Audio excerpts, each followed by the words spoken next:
Okay, first things first.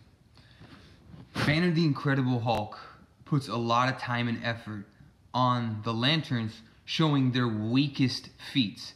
Every picture of Hal Jordan being defeated by Superman, Wonder Woman, or anything else that he had shown at the end of that video were all things, or like Darkseid for example, were all things that we saw at the very beginning of like the New 52. So if you're telling me that you're only gonna hold Hal Jordan accountable for his durability, his energy projection, and his construct strength when he was first introduced in the newest canon, you're putting him at a severe disadvantage, especially when you use Zod's most powerful, well, you basically assume Zod can do anything Superman can. And at this point in time in the story, he had the power of 2 suns. So I'm fine with all of that. But the problem is, Hal's power is not physical strength. And I feel like that's a really important thing to identify. Now, it can be if he wants. One of the first lanterns that ever were was extremely powerful about drawing energy inward and making themselves extremely physically powerful. It was a new god. So there is that path. There are characters who can do that in the extreme. But Hal isn't that person. You keep acting as if these plane crashes are literal plane crashes, which Zod easily would have been able to survive with what he was doing. It wouldn't have been an issue at all. But the real problem is that Zod ran into someone whose power is only as powerful as he basically needs it to be. That's literally Hal Jordan's plot device. Other superheroes have friendship and bullshit like that, and Hal Jordan literally has plot on his side. Now, the first time he encountered Zod, Zod wrecked the fuck out of him. Because as he said in that comic book that you glanced over, he didn't expect to be fighting a Kryptonian and got blindsided. Well, this time he wasn't blindsided, and he had a reason to fight. And when he has a reason to fight, he has the will to fight. This time he had the will to fight, and he fucking nuked Zod with multiple constructs this time, because Zod fights so linearly, and Hal Jordan took him up in the skies and destroyed him. Because once again, as I've said in every single one of these videos where you've talked about the lantern strength is not in physical strength. It's in energy projection and manipulation. And just as I said, Zod got demolished by Hal's energy projection. Those 2 planes crashing, we don't know the force of it. And you're right, you did call me out for that in the comments. We don't know the force of it, but that works both ways. What we do know is Hal Jordan used his energy projection to take down a Kryptonian with the power of 2 suns. So whether you believe he can or not is completely irrelevant. Hal Jordan has the capabilities now. Because there's only one people releasing a true set of canon stories for DC, and it's this one. Hal Jordan has that potential. You just never read a comic that showed that, and I think that's I guess that's my assumption there. But I think that's the sad part, because if you really want testaments to Hal Jordan's durability, I mean, we could be here quite literally all day. He survived black holes. He survived supernovas. He survived I mean, fucking everything, dude.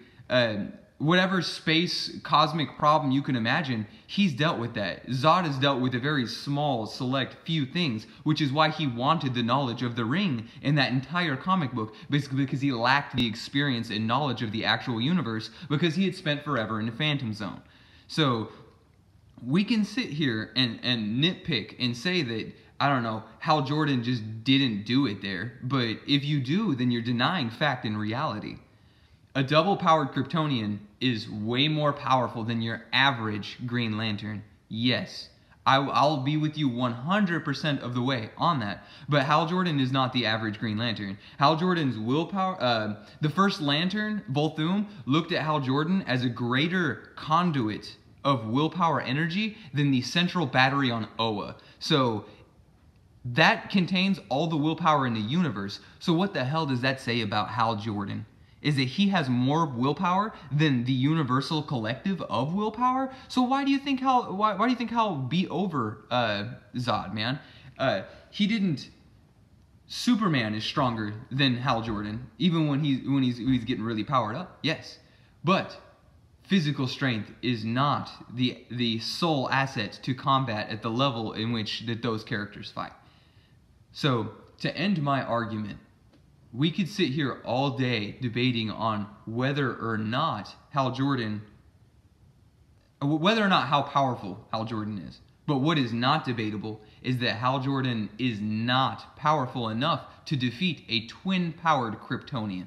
So at this point, all those people saying if Hal and Superman fought, Hal would fucking destroy Superman. There would be nothing left of Superman at the end of that fight. I mean, and that's a pretty strong testament because, I mean, after all, Zod has 2 yellow suns.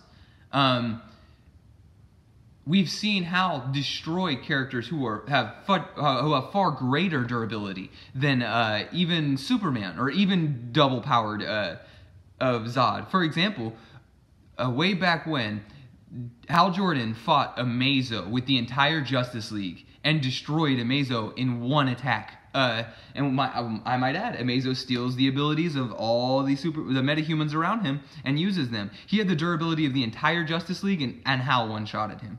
Now, another one of my favorite feats from Hal that shows his extremely crazy energy projection and feats, of course, the beginning of DC Rebirth, Sector Zero. Dude, he nuked Warworld, which is a planet-sized space station that is meant to take attacks from Mogo, a planet-sized Green Lantern, who is considered to be pretty consistently the most powerful Green Lantern, yet again.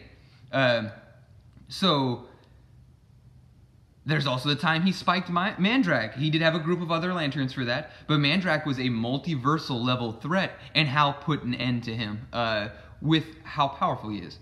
Hal Jordan is only as powerful as his will requires him to be, and that's the most dangerous part about him. So you put him up against someone who's average, yeah, well, you know what? His willpower to defeat them will defeat them. It may come close because he doesn't feel like he has to work too hard, but I mean, it'll happen. Right now, no. You put him in a situation where he's up against a god, well, you know what? His will raise to fight a god if need be. And that's, I mean, he's shown that time and time again. So regardless of how you perceive the Lanterns, regardless of what you believe of the Lanterns in the higher echelon of echelons of their tiers, I mean, they are absurd in terms of what they can do. Kyle Rayner Ion by itself, I mean, decimated Superman. And Hal Jordan is becoming a construct like that. So, long story short, monologue aside, Banner the Incredible Hulk, I appreciate everything you do. I think what you do for what you do for people who don't have access to comic books is the greatest thing you possibly could do. However, please hear me out. Please heed my knowledge on this topic because I'm very knowledgeable when it comes to specifically Lantern canon. I'm really good. I'm really good at deciphering those things because as much as you've read the Hulk, I've read the Lanterns, and so all I'm asking is for the respect that's given to that, and also the respect that's given to my champion. You can choose not to believe that Hal has that capabilities, but we saw directly in this comic book that he had the capabilities to deal with someone who was twin-powered, a Kryptonian who had twin suns behind him. That's a fact now. And so anyone saying Superman can't defeat him, that's a joke. Hal Jordan is in the top 0.01% of DC consistent characters that have been written, especially as of late.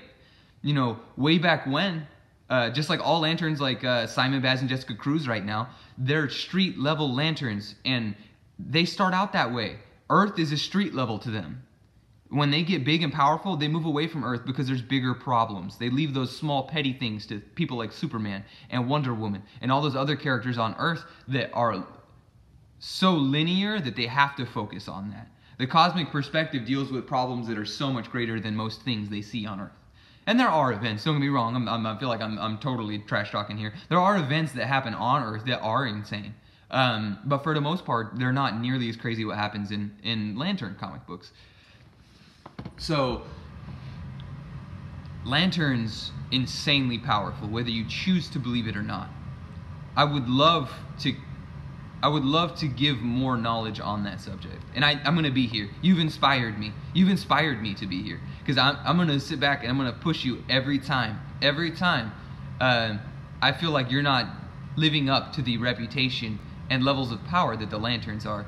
Because just like you do with the Hulk, that's what I'm going to do for the Lanterns.